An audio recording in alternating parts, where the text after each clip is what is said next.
En manchette, des citoyens en désaccord avec Sonia Côté. Les résidents de la rue de Vienne sont mécontents.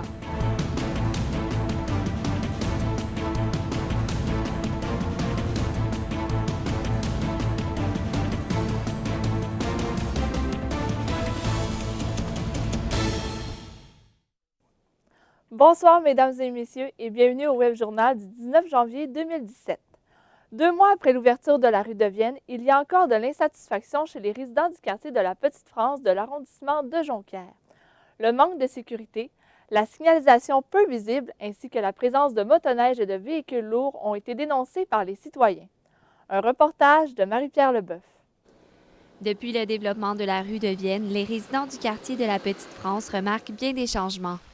Je ne suis pas certain que c'est des changements qui ont été positifs. Ils ont mis un arrêt-stop pour la piste cyclable, mais les gens viennent confus à savoir est-ce que c'est pour les gens qui utilisent la piste cyclable ou c'est un arrêt-stop pour les usagers de la route.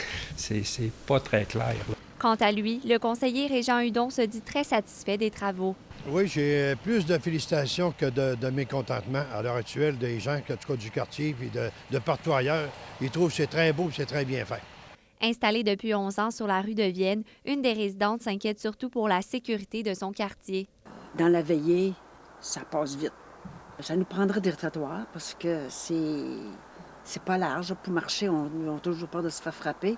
Pour plusieurs autres citoyens, c'est la signalisation qui crée bien des désagréments. Monsieur Gauthier est même allé jusqu'à se plaindre au conseil municipal. On a aussi beaucoup plus de poids lourds qu'avant. C'est sûr que ceux qui arrivent dans le mât, il n'y a pas de no-truck qui est visible à part quand ça rentre dans le quartier. Là, il est trop tard. Fait qu'à ce moment-là, j'ai demandé aussi une revision de la signalisation là, pour régler le problème des poids lourds qui rentrent dans le quartier. Encore une fois, Régent Hudon est catégorique. On a tout fait ce qu'on avait à faire dans ce dossier-là. En tout cas, moi, je trouve que la Ville avait très bien travaillé là-dessus. Je ne suis pas un spécialiste en signalisation, sauf que je regarde ce qui était fait, là, puis je trouve ça très, très bien fait. Écoutez, c'est de cette pancarte dont M. Gauthier parle. Cependant, selon M. Régent Hudon, le débat est clos et la prochaine étape à envisager pour le quartier de la Petite-France est d'aménager un trottoir de la rue de la Lorraine à de la Sarthe. Marie-Pierre Leboeuf pour ATM Nouvelles à Saguenay. Le salaire minimum sera augmenté de 50 cents, le faisant passer à 11,25 l'heure à compter du 1er mai. C'est ce qu'a annoncé la ministre du Travail, Dominique Vien. Le gouvernement vise une hausse progressive sur 4 ans afin d'obtenir un salaire ajusté à l'évolution de l'économie québécoise. La proposition d'augmenter le salaire minimum à 15 l'heure a donc été rejetée. D'ici 2020, il devrait atteindre 12,45 $. Les usagers de la Société de transport du Saguenay pourront se procurer des cartes à puces dès l'automne prochain, a annoncé la STS hier lors d'une séance du conseil d'administration.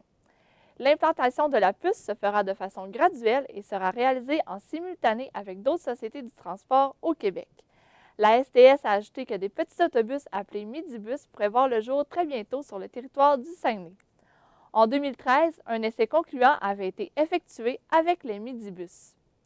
Les femmes du Québec doivent beaucoup à Françoise David pour le progrès réalisé en ce qui a trait notamment aux questions d'égalité. C'est ce qu'a déclaré en entrevue plus tôt aujourd'hui le porte-parole de Québec solidaire de Chicoutimi, Pierre Dosti. Écoutons-le en compagnie de notre journaliste Derek Doherty. Bonjour, M. Dosti. Bonjour. Tout d'abord, à chaud, votre réaction par rapport à la décision de Françoise David de quitter la vie politique? Bien, je suis un peu déçu parce que j'aurais aimé qu'elle termine son mandat. On savait qu'elle avait quand même une fatigue qui était importante là, depuis au moins 6 mois. Maintenant, c'est sa décision. Elle connaît son état de santé et on la respecte, évidemment. Et puis vous, vous avez collaboré longtemps avec Françoise David. C'est quoi votre meilleur souvenir de cette collaboration? Oh, j'ai beaucoup de souvenirs. En fait, je la connais depuis presque 20 ans parce que moi, je suis associé depuis 20 ans justement aux efforts de regroupement et d'unification de la gauche québécoise qui s'est faite par cycle de mouvements et de partis politiques et de fusions. Et je me souviens de l'avoir rencontré à plusieurs reprises avant même qu'on forme le premier parti là, qui était significatif. L'Union des forces progressistes, on aurait voulu qu'elle se joigne à nous. Elle était à l'époque impliqué dans la Marche mondiale des femmes. Puis on s'est rencontrés au moins à deux reprises dans des petits appartements à Montréal pour parler politique et puis parler de l'importance aussi de faire déboucher l'action des mouvements sociaux sur la scène politique par un véhicule politique, parce que quand on ne réussit pas à faire aboutir les revendications des mouvements sociaux, syndicaux, populaires et autres, mouvements de femmes, mouvements internationalistes, on peut rester en plan. Ce qui est arrivé d'ailleurs en 2000 avec la Marche mondiale des femmes, où elle a déclaré pour la première fois qu'elle songeait sérieusement à s'impliquer politiquement pour justement faire en sorte que les revendications des femmes à l'époque et de toutes les personnes qui luttent contre la pauvreté puissent enfin aboutir. Et quelques années plus tard, elle fonda en 2002 D'abord Solidaire, qui est un mouvement, puis ensuite Option citoyenne, qui était un mouvement politique fondé dans l'intention de s'unir avec l'Union des forces progressistes, qui était déjà un parti à l'époque. On parlait déjà de convergence à l'époque. Oui, mais je vous dirais que depuis une vingtaine d'années, il y a souvent eu de ces mouvements-là, comme je disais, des cycles de mouvements qui finissent par devenir partis ou se fusionner avec des partis, mais qui ne font pas qu'additionner des forces politiques, mais qui font un aller-retour vers les mouvements sociaux pour aller puiser l'énergie, le sens aussi, la direction à donner et la signification à donner aux luttes sociales à transposer sur le terrain politique. Il y a un mouvement d'aller-retour et de coévolution entre les mouvements sociaux et les partis politiques, et c'est comme ça que Québec solidaire se conçoit, comme un parti d'ailleurs des urnes et de la rue. Mais du côté de Françoise David, quel serait son plus important legs pour la sphère politique au Québec, selon vous? Je dirais que sa préoccupation continuelle pour la place des femmes, par exemple la parité en hommes-femmes dans les candidatures, par exemple, que nous posons à chaque élection générale, c'est extrêmement important pour elle, comme la parité dans les associations de circonscription ou régionales ou dans les délégations. La place des femmes, tout en reconnaissant la contribution de tout le monde. Il n'est pas question de le faire contre les hommes, par exemple. C'est une contribution très riche là, de Françoise. Et puis, on le sait, Québec solidaire, ça vient, comme vous l'avez expliqué, là, de l'Union des forces progressistes. Ça a tout un passé. Mais depuis des années, on plafonne autour de 10 % dans les sondages, des fois un peu plus haut, des fois un peu plus bas. Qu'est-ce que le parti doit changer pour aller augmenter, améliorer ce score-là, selon vous? Je pense que ce plafonnement-là est une illusion d'optique causée par la distorsion du régime électoral, du système électoral. Je vais donner l'exemple de la dernière élection partielle dans Chicoutimi.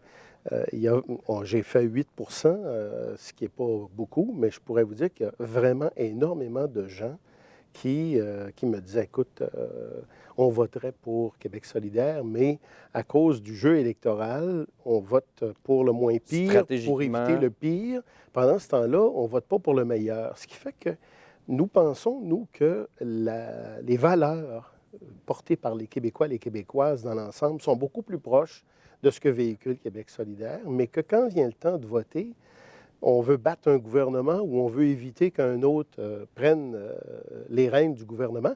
Et là, on vote avec une stratégie qui délaisse finalement nos convictions profondes.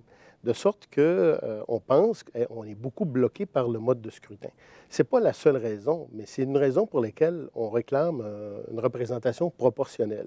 Ce qui explique également que quand viennent les sondages, on va monter beaucoup plus haut dans les sondages que lorsqu'arrive le temps de voter, parce que les gens transposent leur vote autrement. Il y a comme un détournement des votes vers celui ou celle qui a le plus de chances de battre celui qu'on veut battre, en fait.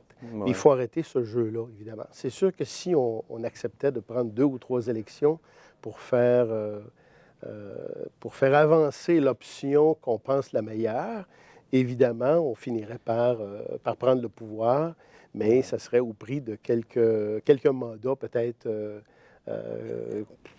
plus difficiles dans l'esprit des gens. Rapidement, qui va prendre le relais, selon vous, de Québec solidaire? Bien, Québec solidaire, c'est un parti qui est géré par un chef qui a plusieurs têtes. C'est un collectif. Il y a 2 porte-paroles qui sont seulement des porte-paroles. Ce ne sont pas des chefs. Rapidement, s'il vous plaît. Oui. Alors, le comité de coordination nationale va voir à se proposer au prochain congrès qui va être porte-parole. Mais je pense qu'on n'aura pas de problème. On ne dépend pas d'une seule personne. Merci. Merci beaucoup, M. Dasty. Merci. Certains citoyens sont en désaccord avec le choix de la coordonnatrice de Logement Trade, Sonia Côté, qui a refusé hier l'offre du maire Jean Tremblay de construire 20 nouveaux logements à Chicoutimi.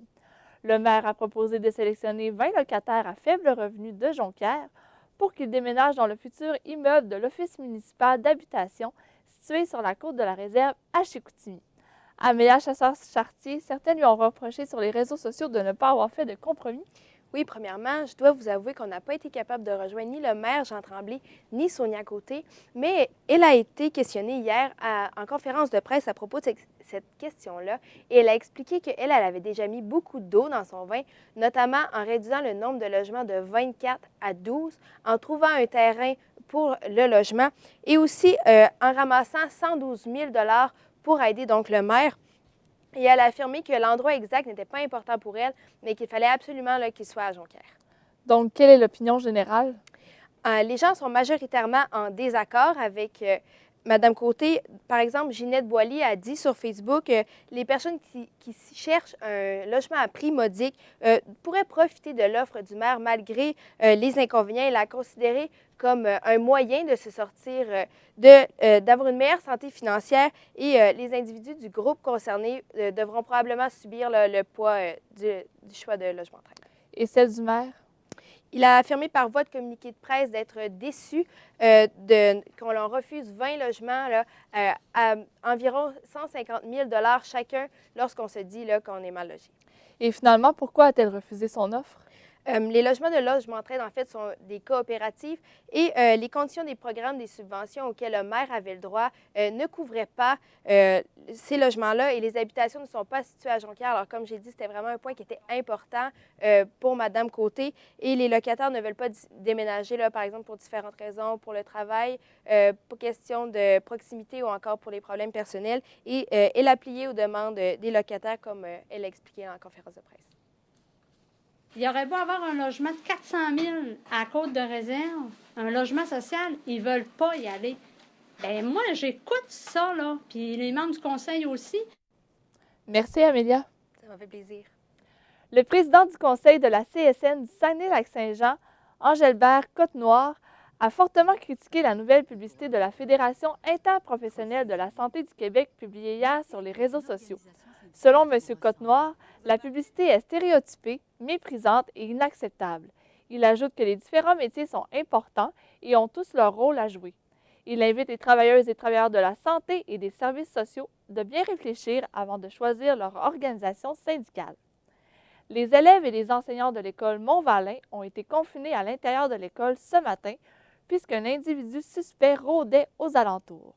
Les policiers de la Sûreté du Québec ont reçu un appel de la direction de l'école vers 11h15 et ont tenté de retrouver l'individu. L'homme s'est finalement signalé lui-même en indiquant qu'il ne constituait pas une menace pour l'école. Le policier du service de police de Saguenay, Danny Harvey, pourra réintégrer ses fonctions dans les prochaines semaines. C'est à la suite d'un plan de réintégration entre les parties que la décision a été prise.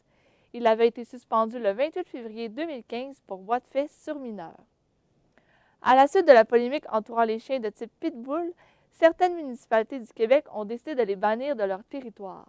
L'Almatoise et propriétaire du refuge pour animaux La Passion de Ruby a tenu à démystifier le terme pitbull, utilisé selon elle à mauvais escient dans cette nouvelle législation. Sarah Larouche. Doux. Selon l'organisme montréalais Protection Pitbull, le terme pitbull est utilisé à tort pour désigner un ensemble de chiens alors qu'il s'agit plutôt d'une race. Il faut donc employer les termes type pitbull lorsqu'il est question d'un chien qui présente des caractéristiques physiques semblables à celles de l'américaine pitbull terrier. Puisque plusieurs canins sont issus de croisements, la seule manière d'identifier précisément les races est le test d'ADN. Une méthode très coûteuse, donc très peu utilisée, qui engendre une problématique quand vient le temps d'appliquer les règlements bannissant les pitbulls. ils vont vraiment y aller avec le physique. Fait que peu importe, même si c'est un croisement finalement entre un boxeur labrador qui finalement au look qui ressemble d'un croisé pitbull, ben il va être catégorisé comme dans les pitbulls, type pitbull. Donc ils vont passer aux règlements qui ne seront pas acceptés dans la ville. Si certains citoyens étaient déjà craintifs depuis les malheureux événements impliquant des chiens de type pitbull, un article paru dans les médias le 13 janvier dernier n'a fait qu'envenimer la peur. Le titre décrivait Alma comme un refuge pour les pitbulls de tout le Québec. Des termes erronés et alarmistes d'après Ruby Bergeron, propriétaire du refuge pour les animaux La Passion de Ruby. Non, on n'accueillera pas tous les pitbulls du Québec. Au contraire, on en prend quelques-uns à la fois. On s'est donné une limite parce qu'on a quand même une réglementation à respecter de 20 chiens. Des craintes de la part des citoyens ont été rapportées aux élus de la ville d'Alma. Suite à la publication de l'article de Mme Villot dans le quotidien, c'est sûr que ça a déclenché des commentaires auprès des citoyens. On en a reçu directement, indirectement aussi. Pourtant, actuellement, on ne dénombre aucun chien de race américaine Pitbull Terrier dans l'ensemble du refuge situé dans le secteur Saint-Cœur-de-Marie. Ici, on n'a pas de vrais pitbulls, que des croisés. À la suite d'une visite des autorités de la ville au refuge de Ruby Bergeron, aucune modification de la législation n'a été apportée. La position de la ville d'Alma, du conseil municipal, était d'attendre de voir, de ne pas céder à la panique et d'attendre de voir qu'est-ce que le gouvernement allait faire et allait imposer comme réglementation aux municipalités. L'appui de la population est nécessaire à la continuité des projets du refuge et Ruby Bergeron en est grandement consciente. La population fait toute la différence. Tant qu'on a la population derrière nous, on a comme une certaine protection. C'est un peu comme notre armure. La propriétaire du refuge pour animaux La Passion de Ruby espère que l'image négative des pitbulls qui est actuellement véhiculée dans les médias en raison des récents événements changera prochainement.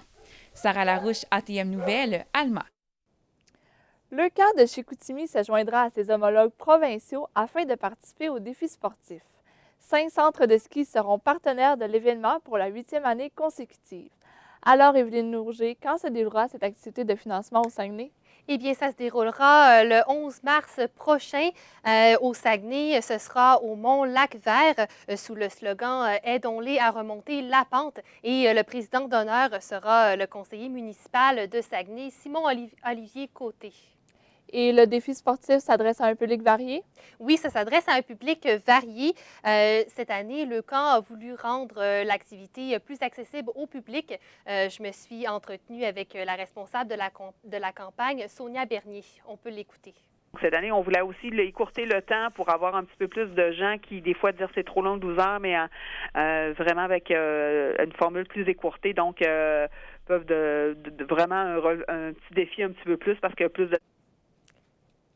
Et pour les particuliers, ce seront des équipes de 1 à 4 personnes qui seront formées pour le défi. Le but pour ces personnes-là seront d'effectuer 2 descentes par heure durant 6 heures consécutives. Pour les entreprises, des équipes de 6 à 8 personnes seront formées et elles devront effectuer 1 descente par heure durant 6 heures consécutives également. Et il y a une nouveauté cette année pour les entreprises. La firme Team Building, qui est une firme qui organise des activités, offre un programme composé de 4 activités complémentaires, 4 activités qui dureront chacune 30 minutes pour toutes les personnes faisant partie d'une entreprise. Et ces activités-là auront pour but de promouvoir la communication entre les employés, la créativité, l'esprit rationnel, les forces de chacun et la solidarité. Malheureusement, on ne peut pas en savoir plus sur ces activités-là puisque la firme est toujours en train d'élaborer les activités. Merci beaucoup, Evelyne. Je vous en prie. Nommé au gala Écran canadien pour son film Carrière, le cinéaste et réalisateur Jean-Marc Roy devra patienter jusqu'au 12 mars pour savoir si son court-métrage remporte un prix. Pour l'occasion, il était sur notre plateau ce matin avec notre journaliste Samy-Nicolas Lévesque. Bonjour, M. Jean-Marc Roy. Bonjour, bonjour. Premièrement, j'aimerais savoir où est-ce que vous avez trouvé vos idées et votre inspiration pour votre film Carrière?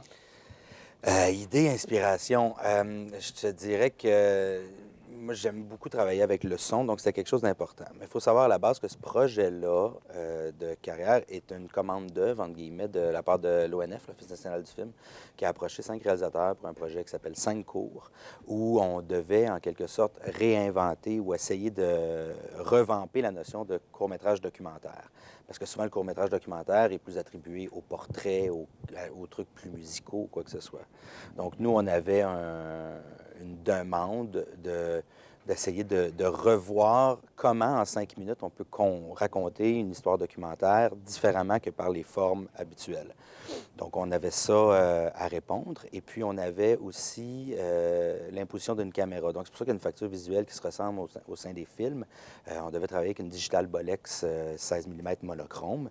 Donc, à partir de ça, je suis allé en me disant, j'aimerais rendre hommage en quelque sorte à des gens qui font un travail très louable que moi, je serais incapable de faire, de la répétition, de travailler dans un vacarme. Moi, il faut que je travaille quand je travaille de mon côté, moi, il faut que je travaille dans un silence absolu. Donc, c'était vraiment me sortir de ma zone de confort. Donc, je voulais vraiment travailler dans cet environnement-là. Et comme je disais d'entrée de jeu, bien, comme j'avais une volonté beaucoup de travailler avec le son, bien, je trouvais que ce milieu, cet environnement-là, nous amenait vraiment ailleurs ou ouvrait beaucoup de boîtes de Pandore, disons, avec les possibilités du son. Et justement, pouvez-vous nous expliquer en quoi consiste ce film, votre film carrière? Ouais.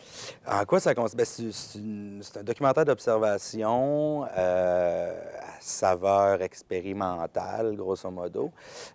Donc, on prend des bribes d'une journée typique dans une carrière, puis j'essaie pas de mettre une ligne du temps là-dedans. Donc, j'essaie vraiment de montrer comment tout cet environnement-là peut être présenté aux spectateurs. Donc, de faire vivre une expérimentation ou une immersion, disons, de 5 minutes pour qu'à la fin, avec tout ce son cacophonique, parce que tous les sons qui sont présents dans le film ont été volés sur le lieu. Donc, cette construction sonore, que plus le film avance, plus que ça devient une espèce de symphonie industrielle. Donc, pour qu'à la fin de 5 minutes, le spectateur, quand le film arrête, fasse fuck, OK, ça c'était 5 minutes, j'en aurais pas pris plus, puis que tu vois que ces gens-là, ça fait 35-40 ans qu'ils travaillent là-dedans. Donc, c'est une espèce d'hommage un petit peu là, à ça. Et justement, ouais, vous parlez de symphonie dans votre court-métrage. Est-ce que vous priorisez l'image, le son avant l'image? Ouais? Bien, pour moi, le cinéma, c'est 50-50. 50 OK. de l'image, 50 du son. Tu sais, je préfère regarder un film où l'image n'est pas super, mais avec un bon son, que l'inverse. Parce que je trouve que le son est souvent délaissé, souvent abandonné. On se dirait, c'est pas grave, le son. On laisse jamais le temps au gars de son sur un set. Après ça, en post-prod, ben c'est la première place qu'on coupe quand on n'a pas d'argent. Donc, pour moi, j'essaie... cette illumination-là, cette épiphanie, si tu me permets l'expression, est arrivée peut-être en 2010 quand j'ai eu la chance de travailler avec un concepteur sonore, puis vraiment de voir qu'on peut faire autre chose avec le son que juste ajuster des levels, puis de faire du basic, de voir comment un concepteur sonore peut amener ton environnement ailleurs et peut amener ton film ailleurs. Donc, depuis ce temps-là, je travaille, tous les projets que je fais vont avoir une importance crucial pour le son. Des fois, ça peut être au niveau du récit, au niveau de l'écriture, de le réfléchir à l'écriture, puis des fois, ça peut arriver justement comme en complément au film. Et pourquoi vous dites que vous avez été surpris par votre nomination aux écrans canadiens? Aux écrans canadiens, en fait, la surprise, c'est que je m'y attendais, mais pas du tout. Tu sais, des fois, tu dis, il me semble que cette année, ça serait mon tour, ou quoi que ce soit, mais là, ça, c'est... Je l'ai su quand mon collègue a regardé sur les nominations sur la mise en ligne du site avant-hier, justement. Puis il m'a dit « Hey man, t'es en nomination. » J'ai fait « Ah, c'est très drôle. » Puis j'avais même pas, quand il m'a dit ça, j'ai même pas pensé quel film je pouvais être en nomination. Donc, c'est un peu le mystère, les mystères des nominations dans ces galas-là. Tu sais, en fait, ce qui fait que le film est shortlisté, c'est que tu as été diffusé ou primé dans un des festivals qui est autorisé à présenter des candidatures. Je sais que le film a beaucoup bien fonctionné à Vancouver. Donc, j'imagine que c'est par eux que cette nomination-là est arrivée. Et présentement, vous travaillez sur quoi? Sur plusieurs projets. En fait, il faut savoir que moi, j'ai une carrière en solo. J'ai aussi une carrière en duo avec Philippe David Gagné. Donc, depuis bientôt 10 ans qu'on travaille régulièrement ensemble. On a une boîte de production ensemble. Et là, on vient de terminer un film qui s'appelle Crème de menthe, qui est un court-métrage qu'on a tourné l'autre bord de la rue ici. Donc, tout se passe à Jonquière. Donc, on est en attente de lancement du film. Donc, le film devrait être lancé vers la fin du printemps, début de l'été. On vient tout juste de terminer là, la post-prod. J'ai même pas les copies encore du film. Donc, c'est tout frais. Sinon, je suis sur mon long-métrage documentaire. On est sur une nouvelle série documentaire web. Puis, je suis en rédaction de mon premier long-métrage de fiction. Bien, super. Merci beaucoup, M. Jean-Marc Roy. Bien, ça fait plaisir. Au revoir. Bonne journée. Merci. Les amateurs de pêche blanche de grande baie devront patienter encore un peu puisque la glace n'est pas assez épaisse. À la suite d'une vérification faite par la Ville de Saguenay, la glace effective était de 10 pouces et demi alors que le minimum requis est de 12 pouces. Les prochaines mesures auront lieu lundi et mardi prochain. Sur la scène sportive, les Marquis de Jonquière auront un bon test ce soir alors qu'ils visiteront les éperviers de Sorel au Colisée Cardin. La troupe de Richard Martel tentera d'arracher une première victoire cette saison sur la patinoire des Sorellois. Pierre-Olivier Poulain, la partie de ce soir sera d'une grande importance pour Jonquière? Oui, Laurence, c'est tout à fait vrai. Le match de ce soir sera vraiment très important pour les Marquis de Jonquière, puisqu'ils affrontent la deuxième équipe au classement, les Éperviers de Sorel. On le sait, Jonquière trône au premier rang, avec seulement 4 points d'avance sur Sorel et un match en main. Donc, avec les séries qui s'amènent bientôt et le fait qu'il reste juste 2 matchs après celui-là de ce soir contre les Éperviers de Sorel, ce match sera vraiment un pivot pour la suite des choses et pour le classement en vue des séries éliminatoires. Quelle sera la clé pour que les Marquis aient une chance de gagner? Bien, comme on dit dans le jargon, c'est un match de 4 points. Donc, les équipes veulent vraiment gagner et l'étincelle et les émotions peuvent prendre le dessus. Donc, vraiment, le contrôle des émotions sera vraiment la clé, comme si bien dit l'entraîneur-chef Richard Martel. C'est certain qu'il va y avoir l'émotion qu'il va falloir gérer parce que, tu sais, des deux côtés, les équipes veulent gagner, mais on est sur la route. Alors, c'est certain que tout dépendant des décisions de l'arbitre, il va falloir se contrôler, même si on est d'accord ou pas d'accord. Du côté de Lévis, l'attaquant des Canadiens de Montréal, David Desharnais, recevra un bel honneur. Oui, les Commandeurs de Lévis, son club où il a évolué au niveau midget 3A, a annoncé ce matin que David Desharnais verra son numéro 15 être retiré le 3 février prochain à l'Aréna de Lévis, alors que les Albatros du Collège Notre-Dame seront les visiteurs. Et quelle est l'importance de Desharnais pour son club midget 3A? Selon Maxime Louin, directeur des communications des Commandeurs de Lévis, c'est un ambassadeur. Il a connu une très grosse saison à sa seule saison avec les Commandeurs. On sait, à Chicoutimi, il a connu une carrière formidable avec les Saguenay. Et avec le Canadien, il est un membre depuis 2010-2011 de la brigade de Michel Therrien. On peut entendre Maxime Louin à ce sujet. Bien, pour nous, écoutez, c'est un grand ambassadeur pour l'organisation et pour toute la ville de Lévis. Quand on voit tous les succès que David a eu, notamment au niveau junior majeur avec les Saguenay de Chicoutimi, c'est une grande carrière qu'il a eue. Merci beaucoup, Pierre-Olivier. Ça m'a fait plaisir, Laurence. À la météo, Francis Laroche, avec le temps doux que nous avons, on pourrait croire que les patinoires extérieures vont être en péril au cours des prochains jours? Effectivement, Laurence, on pourrait le croire, mais non, celles-ci vont demeurer intactes puisque la température n'augmentera pas au-dessus de 0. Aujourd'hui, évidemment, on est bien au-delà des moyennes de saison avec un moins 4 degrés minimum. Ça va se refroidir un peu durant la nuit, mais la température ne devrait pas descendre au-dessous de moins 8.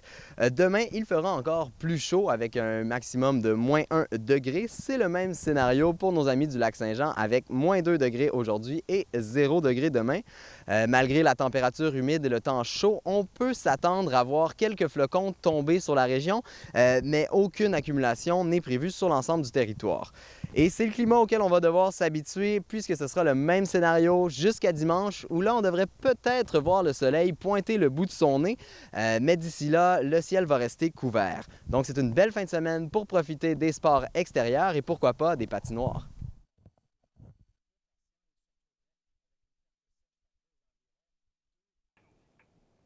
Merci, Francis. Tant qu'à vous, mesdames, messieurs, merci d'avoir été là. Bonne fin de soirée.